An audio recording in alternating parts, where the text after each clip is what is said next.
જય શ્રી કૃષ્ણ મિત્રો. જય શ્રી કૃષ્ણ બધાને. સવારમાં ટોપા પહેરીને નીકળી ગયા છે દૂધ અને ખાંડ લેવા.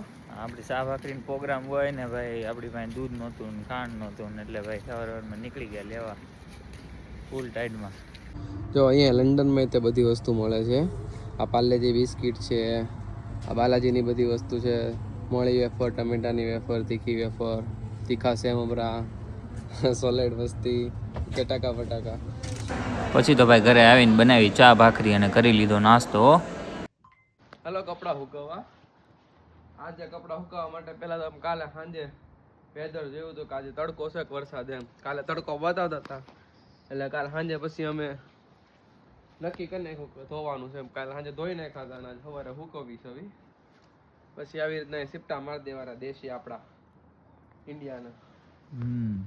કપડા ઉડે નહીં. રામ રામ ને સીતારામ. પછી તો ભાઈ અમે નીકળી ગયા હતા શાકભાજી લેવા. ઓ ભાઈ આવી ગયા હતા લંડનની માર્કેટમાં. તમે જોવો આ લંડનની માર્કેટનું શાકભાજી. આ શક્કરિયા છે જેનો ભાવ કિલોનો છે 300 થી 350 રૂપિયા છે. ભાઈ અમે શાક લેવા જાવી છીએ ઘરે. ટોટલ 10 કિલો શાક લઈ લીધું છે એટલે હું ઉપાધિ નહીં ને 10 કિલો શાક 15-20 દી નહીં. ભરપૂર સામાન લઈ લીધો કા? અડધી કલાક હાલીને શાક લેવા જવું પડે. એની કરતા હારા બધો લઈ લે એટલે હું 10-15 દી ઉપાધિ નહીં. સારો કોથળો ભરી લીધો છે. જેને શાક લેવું હોય કિંગ્સબરી આવી જજો લંડનમાં. કિંગ્સબરી સસ્તું ને સારું શાક છે ભાઈ.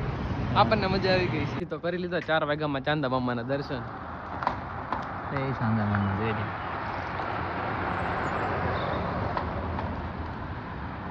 અંધારું થઈ ગયું ભાઈ 4 વાગ્યામાં.